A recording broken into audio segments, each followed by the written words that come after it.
shouldn't have to tell a doctor about methylene. I think everybody should know about it. It's changed my life. I knew what that did for me. I knew that it got me up and walking again, and I was having.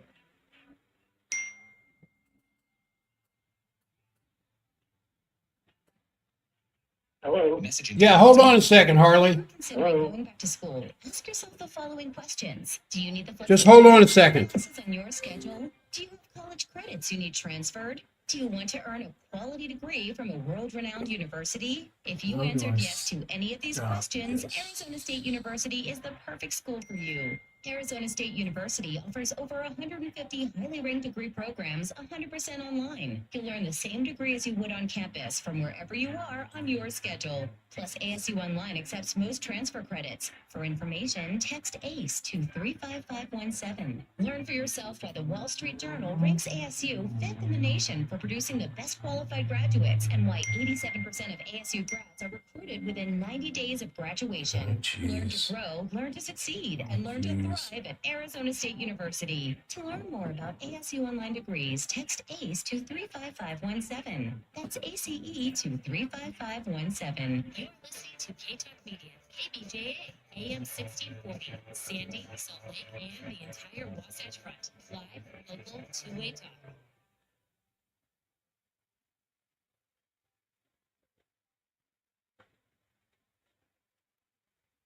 I don't know. Maybe I'm connected now. Harley, you there? Damn.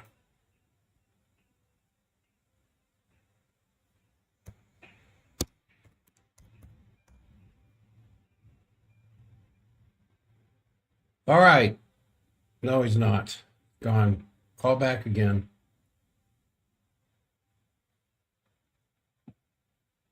Damn. Damn.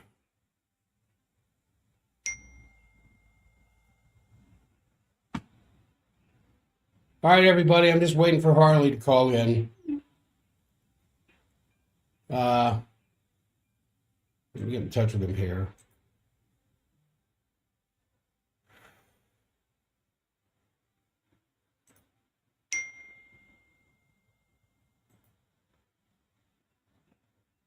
Just be patient here. I just, working with ridiculous conditions.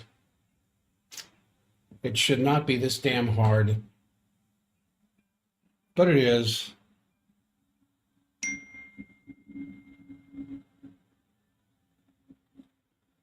Yeah, I believe I am on the Zoom. I am.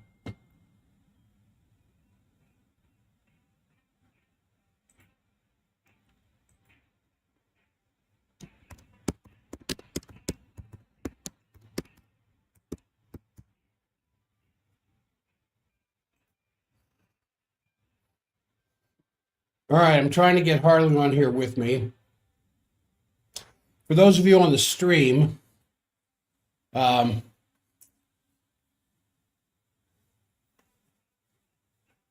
can't do the stream and K-Talk. So I'm still waiting to see if I can get Harley to call in here.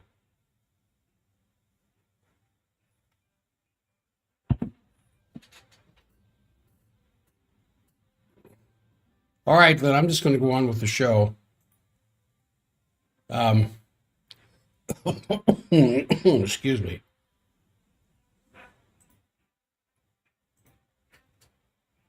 Hopefully he'll call back.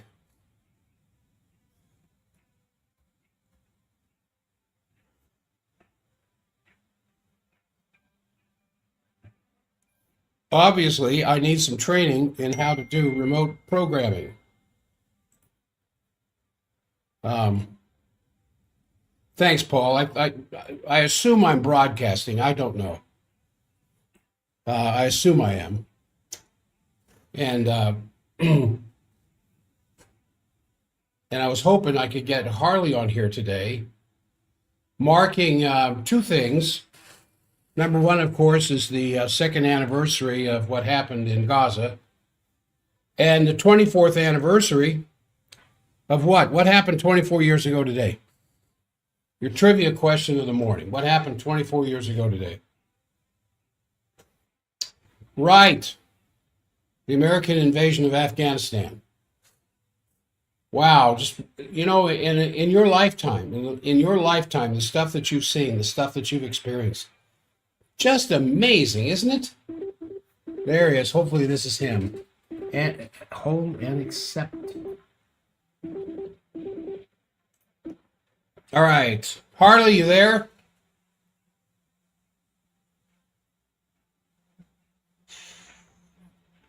Harley, I see you on here. Call. Oh shoot! I just ended it. I can't hear him. Ah, well. I have to do it. I'll have to work with him sometime off hour. What we must look like. Oh, no, excuse me.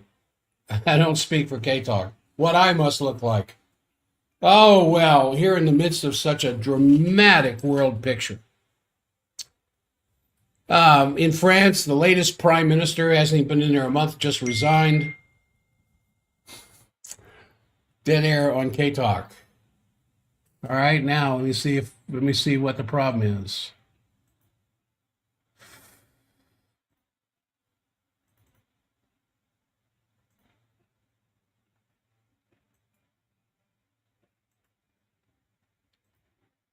I don't know how to get it off a hold, Paul. Oh, there it is.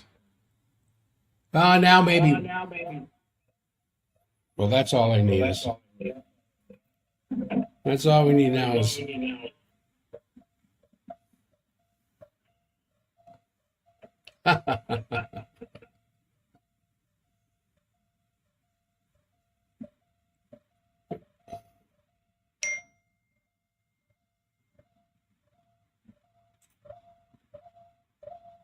All right. Let's go on with this and see how it sounds. But I seem to hear feedback. And man, I'm not sure how to. My mic is too close to the speaker. Never had this problem before. I'll have to move my phone to the other side of the room, so it may sound. This is ridiculous. This is the way I do it every morning. I've never had feedback before.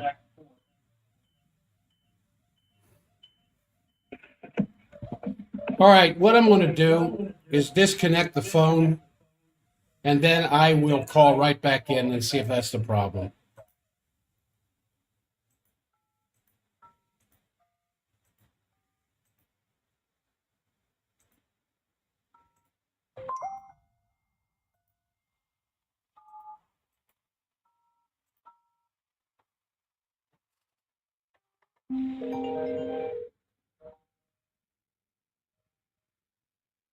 All right. Nope, there's still feedback.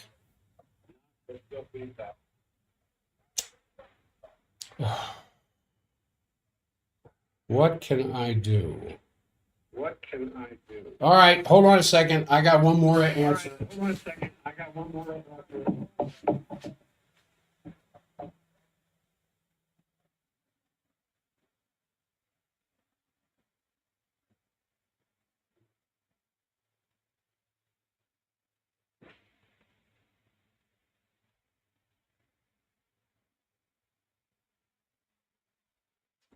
I'm hooking up another microphone.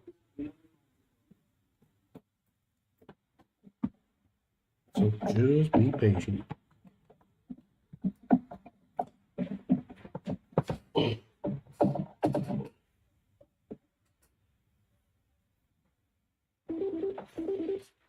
right, let's see if that works. Send a voice, end and accept. Oh, now I'm not on there.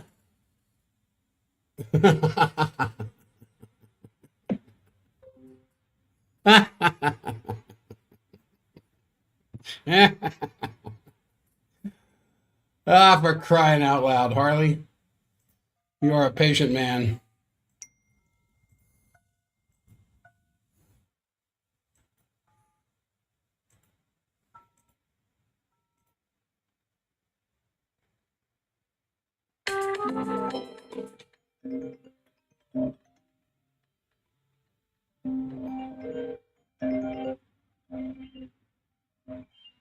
All right, that feedback is still going, isn't it? All right, okay, now I need to know if if you can hear me on this channel. Paul has left. Anybody else that might still be hanging around with this circus show, if you can let me know whether you can hear this or not, or you can hear me coming across the microphone.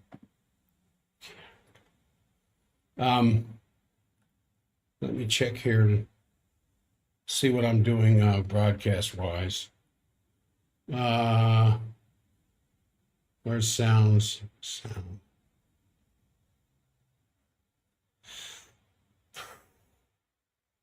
Output should be USB audio device. Okay. I don't know if I'm broadcasting.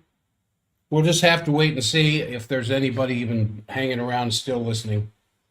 But this is the way I have done it in the past. The problem is we never really, it didn't get all the volume that I wanted to get. So I'm going to go back here to sound and make sure in the background, input, output volume. Where's output volume? Alert volume, sound effects, input volume. See if that will help. Well, it shows that I'm registering. It shows that, all right, maybe that's the problem. All right, let's try this and see if it works. I don't know what else to do here. Harley, I'm so sorry. I need to get him. I need to apologize terribly. All right, hold on. We're still going to do a show.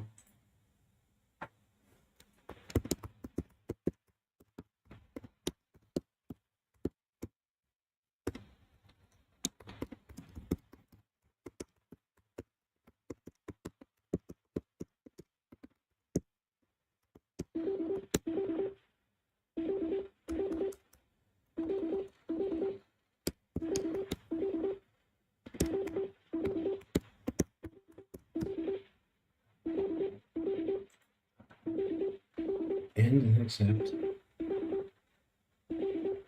Hold and accept. All right.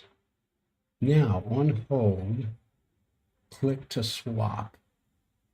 Looks like I can't do both at the same time. Message sent. All right, yeah, that's it. Okay, now I don't know if you can hear me. Nobody has said anything.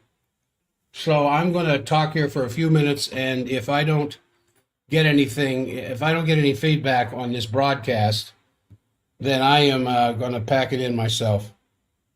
Because there's so many good things to be talking about this morning. Just tons of stuff going on. And it looks like Macron's on his way out. In southern Europe over the weekend, there were these huge crowds pouring into the streets demanding the genocide stop in Gaza, and many protesting European Union's backing of the perpetual war in the Ukraine. I wish we could get demonstrations like that here. The biggest demonstrations going on today in two places, one in New York, and I'm not sure where the other one is thousands of people showing up for protesting the Palestinian genocide. let's see, in Spain, Saturday they had 100,000 in Madrid, 70,000 in Barcelona. Italy, there were 1 million demonstrators in Rome. These issues, the issue of genocide is much more real to Europeans because that's where the genocides have occurred. If you leave out some of the genocidal history of the conquest of this land from the American Indian, for the most part, they're much more alert and aware of what's taking place. In the Americas, events are.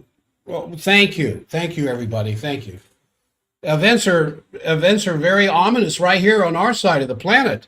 Washington's escalating rhetoric of all kinds against the claimed legitimacy of preemptory U.S. military action against Venezuelan interests, so that we go on murdering these people in these boats. It's surprising to me the number of people I've talked to, and it's less than a dozen, because I don't discuss this stuff with patients unless they bring it up. How much they felt that was justified. And I said, well, what kind of evidence were these boats carrying drugs? And they said, well, it's the best intel we had. And I said, we had it? We? What, the U.S. government? CIA, the Coast Guard, the Navy? What are you talking about? Based on what they tell you, based on what your government tells you, you're willing to see these people. The idea is to arrest them as you would want to be arrested if you were suspected of doing something wrong, rather than just being eliminated by a Hellfire missile from a helicopter or a drone. You would like to be your habeas corpus. You'd like to be able to go before the court and tell your side of the story. You would like to be presumed innocent until someone bombs you in because they think you're guilty. This is out on open seas, international waters. This is murder. This is absolute murder. Show me the evidence. Show me the drugs. And then prosecute. You don't murder. You prosecute. Yeah, but President Trump's declared these people as terrorists. Well, how do we know that's who they are? Can you tell that from a drone looking down at them? This is really getting bad. That's why I said ominous. Back on October 5th, the Venezuelan government authorities issued this open message to Washington, warning of the danger of false flag incident after finding this plot in motion to place explosives in the U.S. Embassy in Caracas. So the foreign ministers of Venezuela and Russia spoke about this growing threat. And it's reported in Argentina's media that Trump has called on 3 nations to participate with the U.S. in a joint military task force in the Caribbean. Argentina, El Salvador, and Ecuador, whose very slim military capabilities, mind you, it may be said, in fact, are no match for their political posturing. Now, why is this going on? Well, obviously, it's the oil and gas that Venezuela controls. Supposedly the biggest oil field in the Western Hemisphere. And we want it.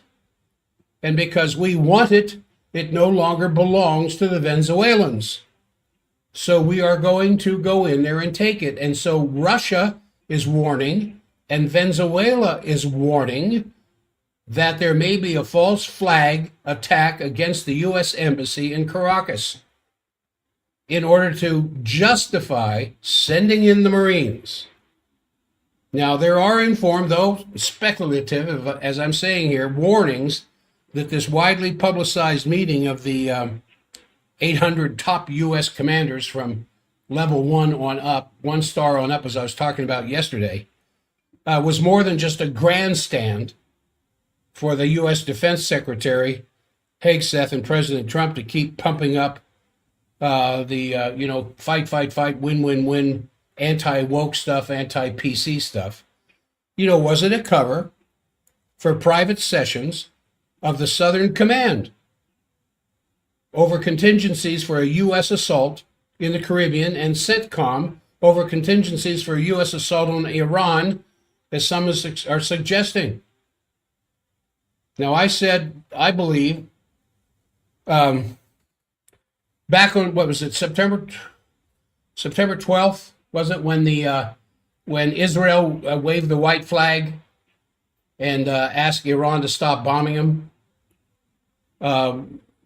Of course, came across in Western media as a total obliteration of Iran's nuclear facilities. Well, as is usually the case, the truth finds a way out. And the truth was, Israel is about to slide into the ocean. So Netanyahu said, okay, here's the white flag, we'll stop. And then I said, they're going to do it again. They're going to do it, I predicted before Christmas, that they would pick up, the sword and start marching against Iran again, even as in a breakaway ally type of scenario where Iran just goes ahead and makes some big attack. Not Iran, Israel, forcing the U.S. to follow suit to help them out. Despite the fact that Iran has over 1,000 missiles aimed at Israel right now. And should they try to pull this off, it will be the end of Israel. And so there's some,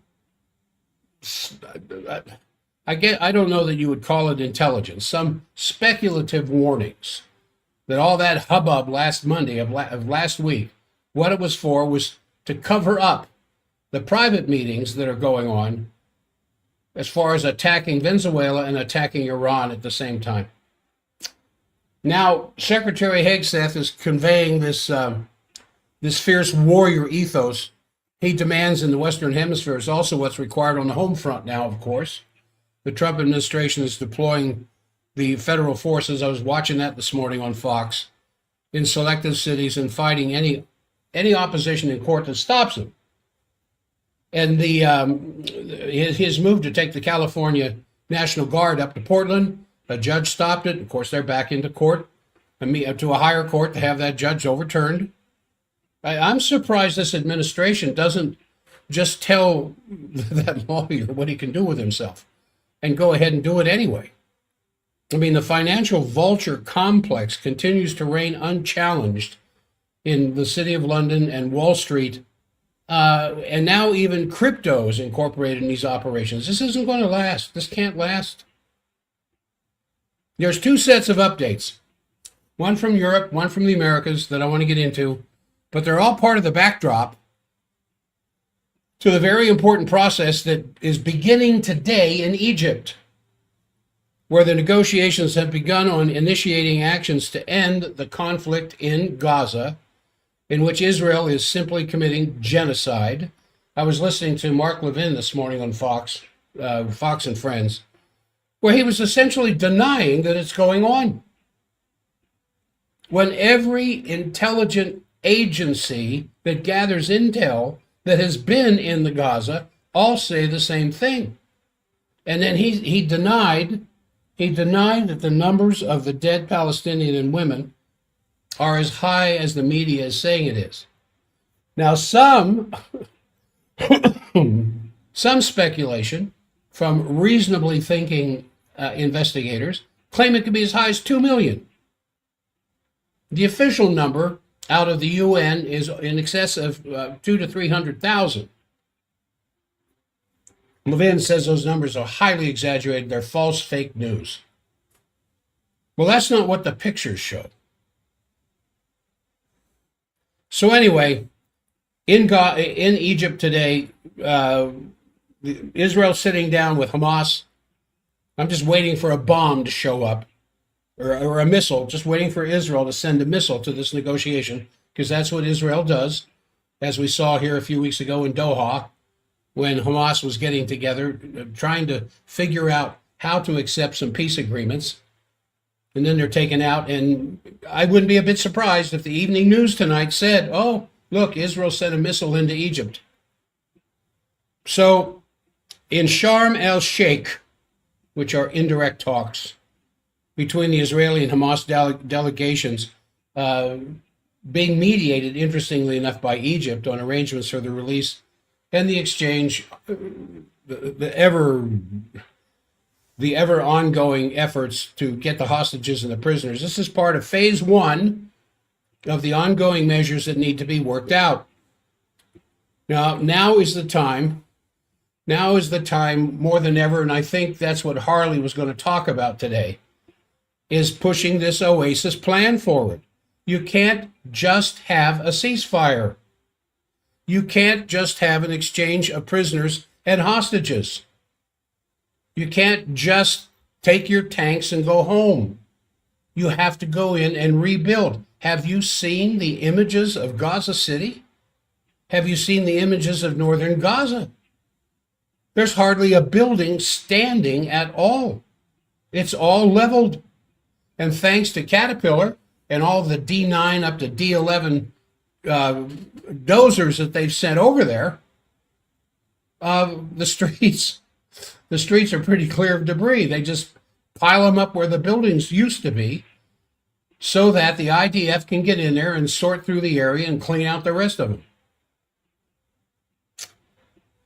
So you have to do something in the wake of all the destruction, just like the Marshall Plan in Europe at the end of World War II.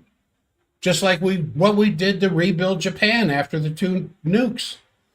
Not nukes, atomic bombs. Just as we've done in a lot of other places. After what we did in Germany after the war. I don't know why this could be such an issue, but the Israeli army has carried out a series of assaults on Gaza, continuing to carry out assaults in Gaza, even as President Trump called for a halt to the bombing amid all these ongoing attacks that really speed up today. Al Jazeera reported just this morning that the airstrikes targeted several residential buildings in the Tal Al-Hawa and the Nasser neighborhoods and the Shati refugee camp, all in Gaza City. Why do you bomb a refugee camp? The Israeli government said back on the 5th, which would have been Sunday, that there is no ceasefire in effect in Gaza. This was reported in the Middle East Eye. And a spokesperson for Israel said that what was in fact taking place in Gaza was just a temporary halt to some of the bombing, which coincides with Palestinian reports that Israel has continued to attack the enclave, even as the talks are beginning now in Egypt. At least 65 Palestinians were killed, 153 others wounded by the Israeli forces in the Gaza Strip in just the last 24 hours, according to the Palestinian health minister. Now, according to Mark Levin, that would be fake news.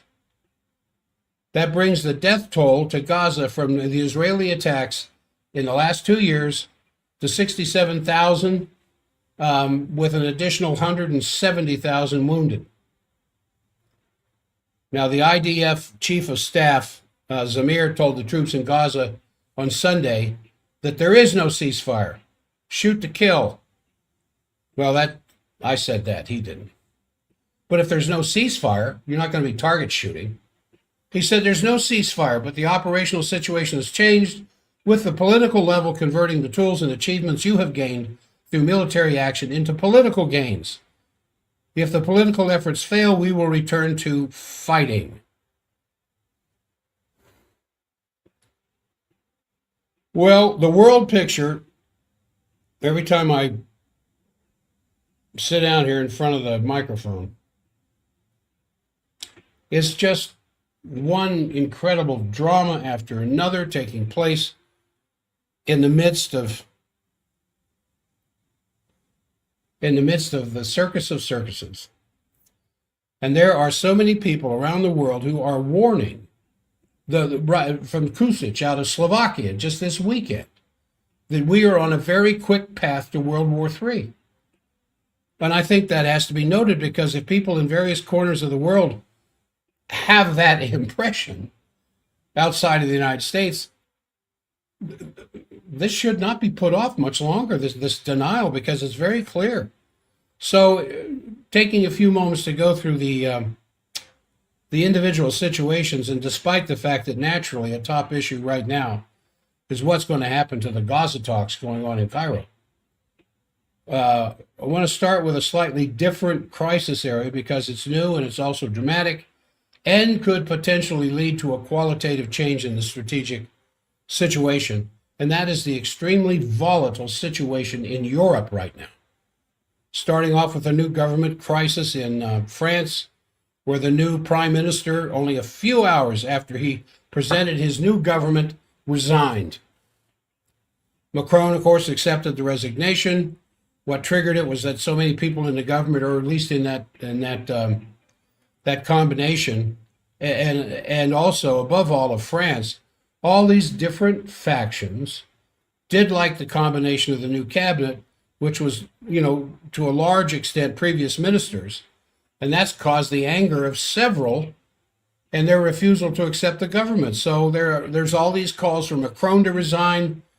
Without going too much further into it, the government of France has fallen to pieces. Now, in Serbia, I was just mentioning there, I think I might have said Slovakia, I mean Serbia, President Vucic announced that the states worldwide are not preparing negotiations. They are preparing for the beginning of a war. They just said that. A global military conflict. And that they all would take a waiting position to decide on which side of the war they're going to end up on. This is the president of Serbia saying this weekend.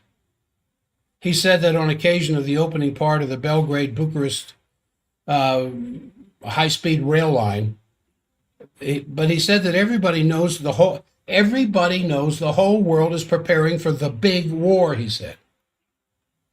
And also, apparently, this is what Vucic, in quoting the French commander of the army, Pierre Schill, that the West must be prepared shortly, even this evening, to be prepared to enter fighting activities. And then on September 29, Politico wrote that the situation on the European continent resembles that at the beginning of the First World War.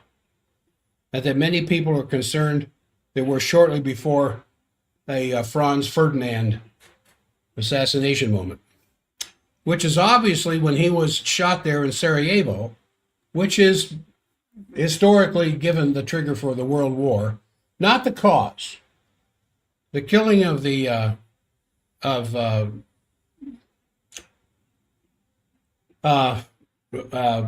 Prince Franz Ferdinand, his assassination there in his car along with his wife, wasn't the cause of the war. It was the trigger.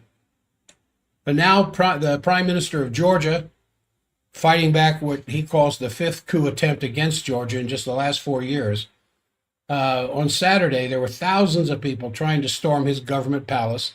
He accused foreign agents and extremist groups which are working on the border of foreign intelligence services that receive financial means from them of having attempted to topple his government again in so many attempts. Then there's some contrary developments in which Andrei Babis, who is the chairman of the Action of Dissatisfied Citizens in Czechia, basically, what a party's name. The Party of Dissatisfied Americans. Anyway, he won the election, and he allies with Hungary and Slovakia against the EU. Then on the other side, there's this push by the EU Commission to speed up the entry of Ukraine into the Union, but though obviously the country is still at war, so that's a no-no. But also the fight against the corruption has not gone anywhere. That is what this Babis is reacting to. That's why his party won with 35% of the vote. He called it a historic event. And then on the second party, which had been the ruling party up till then, they only had 23%, which is an interesting change for Czechia.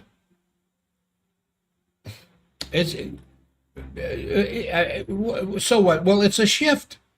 It's a shift because more countries in the European Union are now getting upset with the European Union.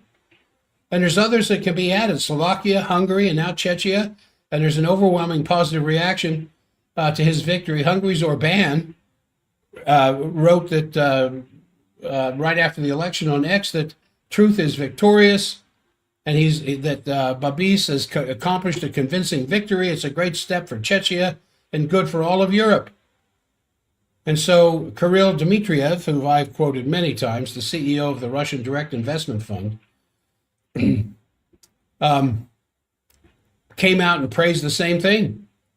I mean, the comments from Russia congratulating him. He says, Europe is waking up. Enough with the uncontrolled migration, warmongering, censorship, economic collapse. So what does this mean? Well, there is this echo beginning to spread through Europe that is critical, is very positive, because it's in the opposite direction the European Union is currently moving.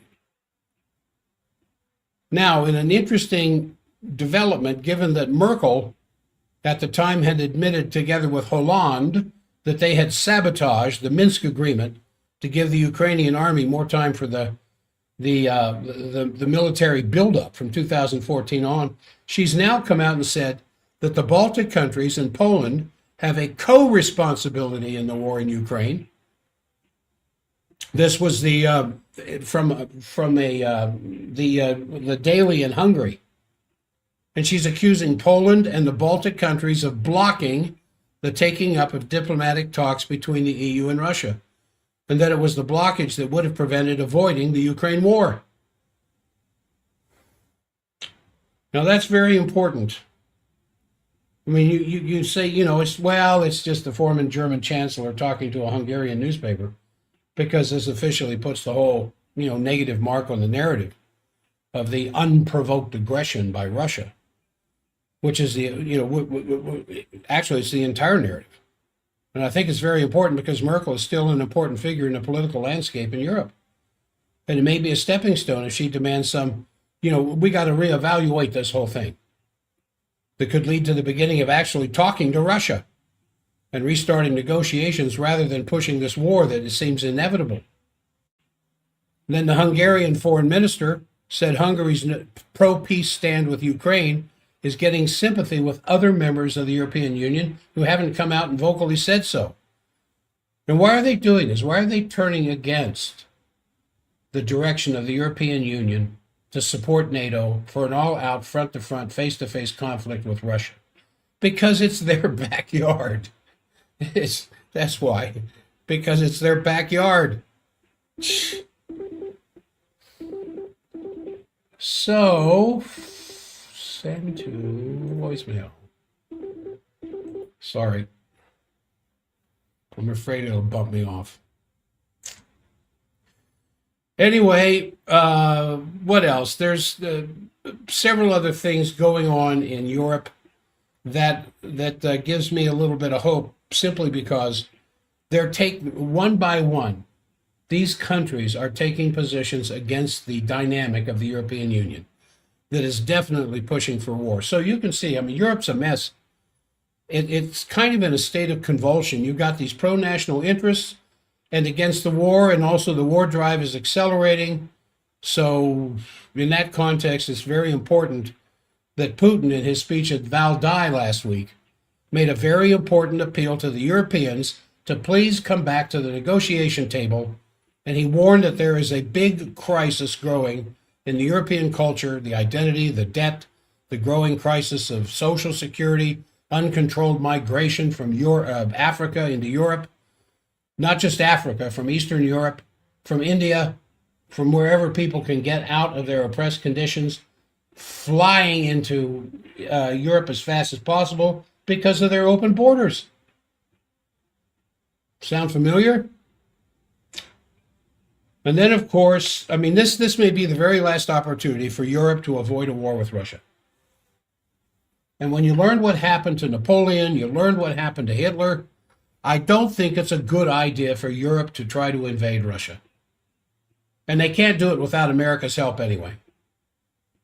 And if America were to try to do something like that, we'll find out real quick how undetected their submarines are. The other big topic, of course, is Gaza and Cairo, and where, despite the fact that these efforts of negotiations are taking place, the Israeli army... It's not funny, Jack. No, I'm not laughing because it's funny. I'm the psychic shock. Obviously, Netanyahu does not want a ceasefire. And so it brings up the question, who's controlling whom here? Is Netanyahu controlling Trump, or is Trump controlling Netanyahu? Trump makes a few comments and then doesn't say anything more about it, kind of turns his back on it, just like he's turned his back on the Ukraine. Yeah, let him work it out. You know, a few months ago, he says to Netanyahu, finish it. Well, Netanyahu tried to finish it, but then here comes Iran. So he can't finish it. Can't finish it without America's help. And so, well, while they're sitting down today in Cairo, Hamas and the Israeli government, to look at Trump's peace plan and figure out if it's even possible, which it isn't, but to try to work out some kind of ceasefire and peace between the two countries, Israel is continuing their assault on Gaza City, even after Trump just told Netanyahu 2 days ago, don't, stop it. So strikes are targeting several buildings in Gaza City, as I said. Then you've got the German foreign minister, Vadaful, who's traveling to Kuwait and then to Israel for whatever it's worth. Is he going to be meeting with Witkoff and Kushner? Because in Cairo today, there's meetings, as I said, between Israel and Hamas. But there's Witkoff and Jared Kushner and others. What are they doing there? as if we don't know. Well, it's going to take, Trump said, well, it's going to take a few days. Well, supposedly Hamas has agreed to give over their arms to an Arab state. They're not going to turn it over to the IDF. They'll turn their arms over to some Arab state, too early to tell who. In any case, this Oasis plan has got to be pushed. On the Israeli situation, I think one should note that the ministers of Netanyahu's cabinet, Ben-Gvir and Smotrich, are mad about Netanyahu's acceptance of Trump's peace plan. In fact, they're spitting mad. They're threatening to leave the government, which may actually happen. Then the opposition leader, Lapid, apparently is ready to form a new government that might not include yet Netanyahu. So we have to see.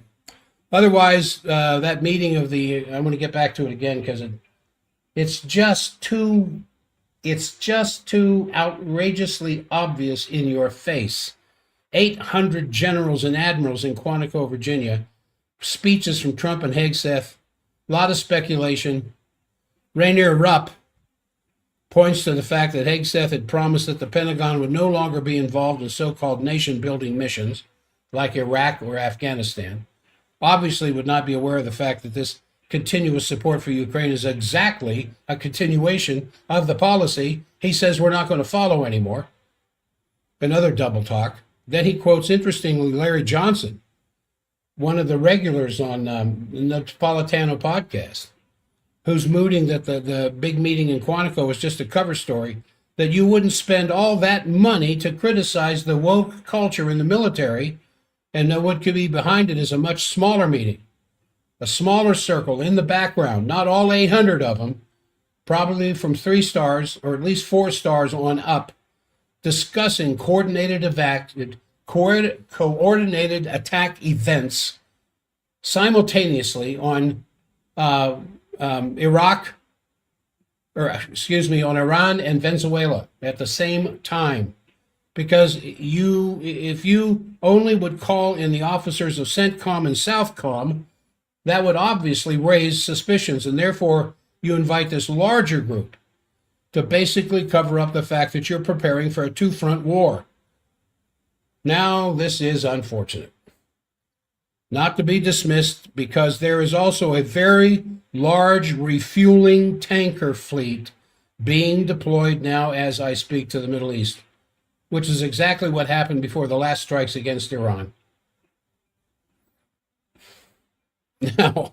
Now on some more interesting background things, there's this article by Kit Clarenberg who says that the previous strike against Iran was completely coordinated by MI6, and that would coincide with what we knew was this involvement of the software of Palantir,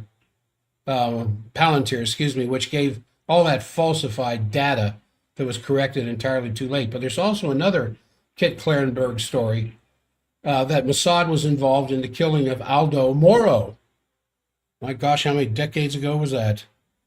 That's definitely something to look at. But in the context of Germany, you've absolutely unbelievable hysteria about all these drones that are now showing up in the skies of Germany. There were drones in Poland, drones over Copenhagen, drones over Munich several times. The Munich airport has been closed several times. And you know, MERS, just this weekend, said that all these attempts at espionage, that there are also attempts to unsettle the population. So he says, we need a drone wall. Just like Trump was talking about for America. We need a drone wall. Well, here's where you have the action before the cause. Now, with the action, you have a cause. To try and sell the public on some multi-billion-dollar project before they see a need for it isn't going to work. So you got to create the need. So you start sending these drones all over the place. And then Mertz comes out and says, look at all the drones. We need a drone wall. I mean, obviously, it's an effort to unsettle the population, but now they're calling for the two countries to get together who have the most experience with drones, Israel and Ukraine. And they should help Germany to defend against this menace. Well, if they have the biggest expertise, maybe the whole thing could be looked at in a little different fashion. If they're the experts, if they're the experts. Wow, gee, what a problem you have. Maybe we can help. Now, the new head of the Army, the General Inspector of the Army, Freuding, of the Bundeswehr, is somebody who has not been very shy in the past, who has pictures taken with the commander of the Azov Brigade, the Nazis themselves. And therefore, when Maria Zakharova is attacking the former Axis powers that being it again, I think she should be listened to seriously. So coming back to this attack on Venezuela, Hegseth, according to Reuters, has said that they're authorizing strikes against drug gangs and drug traders.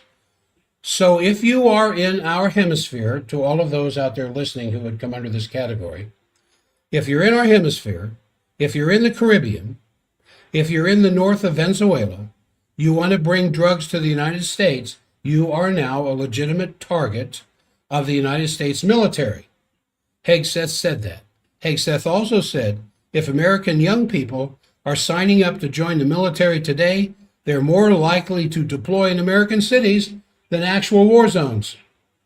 And if a young man or a young woman signs up, they're more likely to be to deploy in their career to Chicago, which is a war zone. And if you heard anything of Alex Jones the other day on the subject, so that is obviously in line with the fact that we have signs, Jesus, that late already, on both sides of the Atlantic that they're preparing something which could become martial law.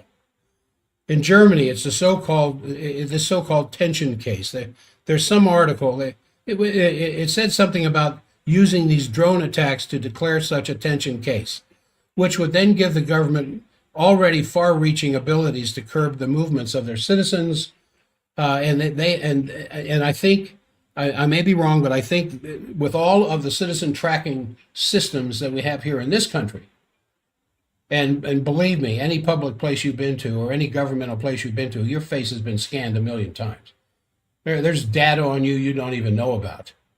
Well, it's even worse in Europe. And so this is kind of like their 9/11. They don't have to go through a 9/11 to exact the draconian Patriot Acts, because in the system of government they have, they can get this stuff passed rather easily. And here in America, where the average American has the slightest idea what's going on this planet, I'm sorry, but that's the case. Now, you're different. You've been listening to K Talk so long now. Any one of you could end up with a microphone in front of you and talk for hours on world affairs and be accurate.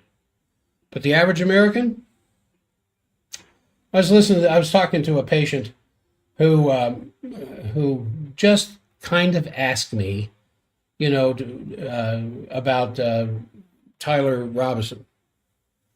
And I said, he wasn't even in the state of Utah when that shooting took place. And she turns and looks at me like, what? And I said, yeah. And she says, well, I was going to ask you a question about the bullet, because now they know why there's not an exit wound. And I said, okay, why is there not an exit wound? I fell for it. Because now they're saying the bullet went in his neck and then deflected down into his chest.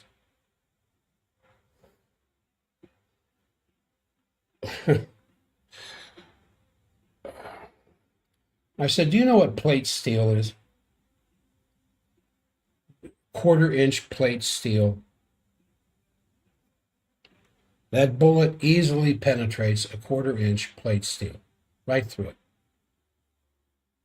Do you know the density of plate steel compared to the human neck?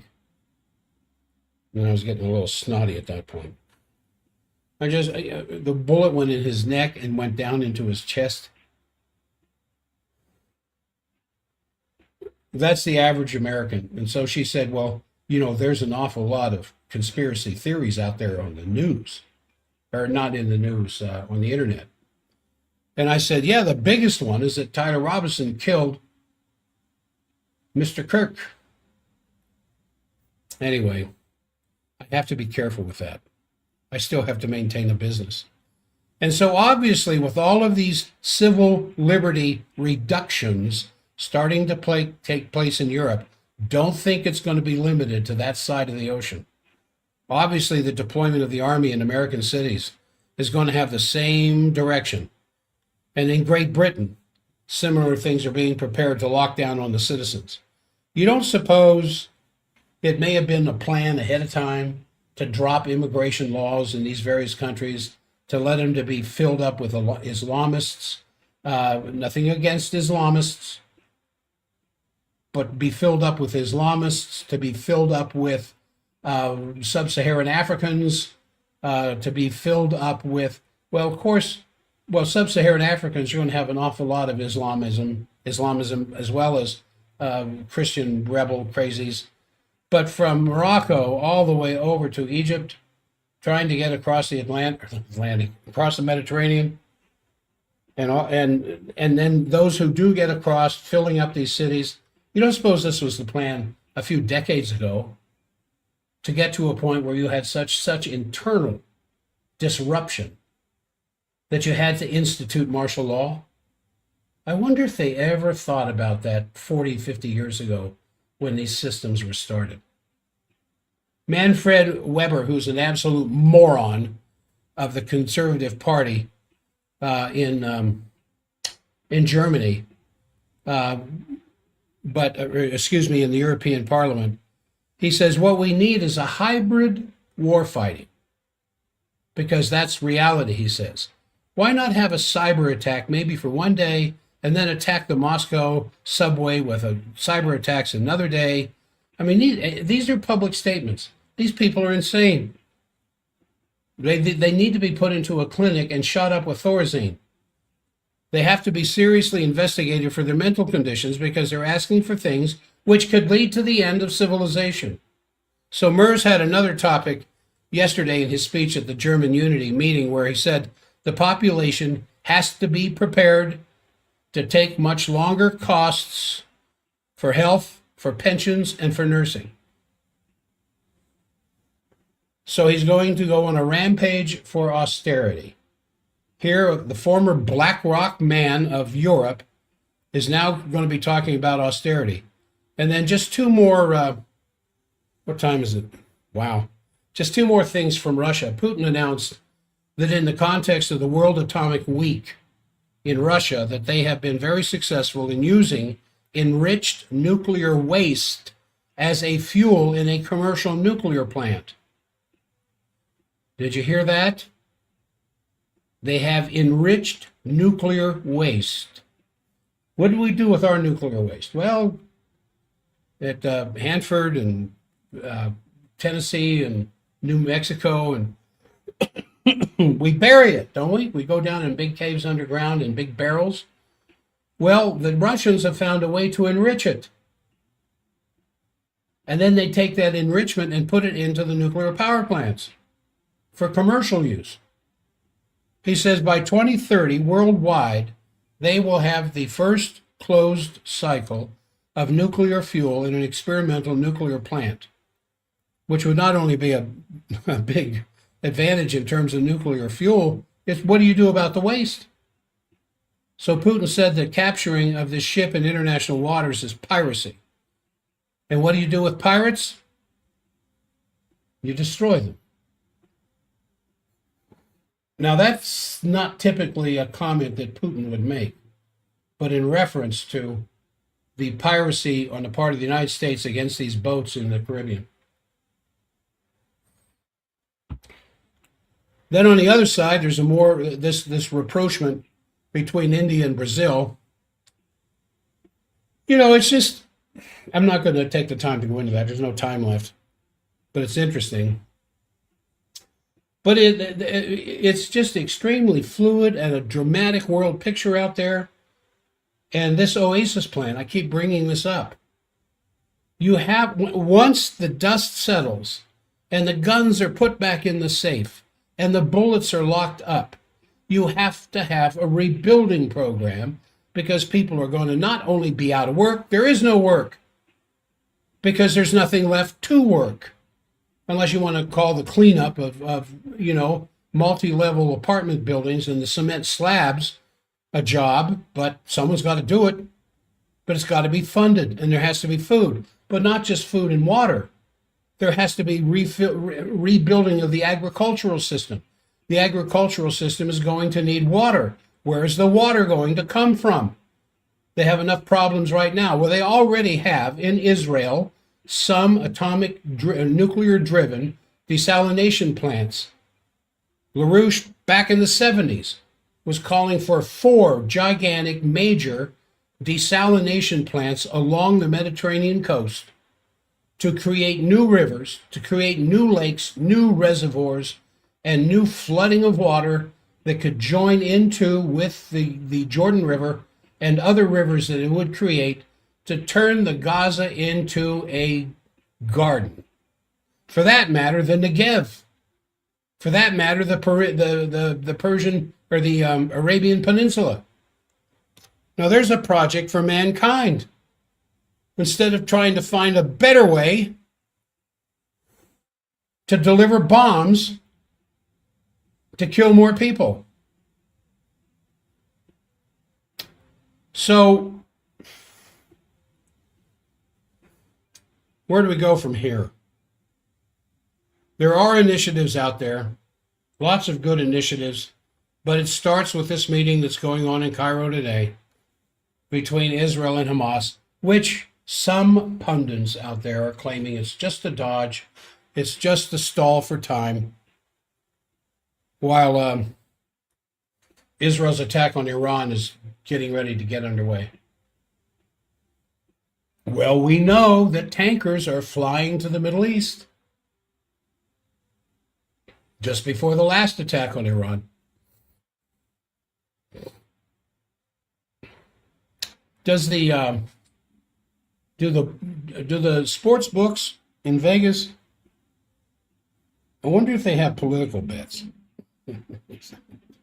Wouldn't that be the end? Wouldn't that just be the end of society if they started running a book on political events? I'm sorry, the madness is so overwhelming. My only alternative is heavy drinking or laughter. And I'm not going to turn to heavy drinking.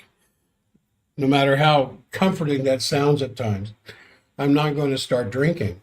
So my only alternative is laughter at the shock of what is actually taking place.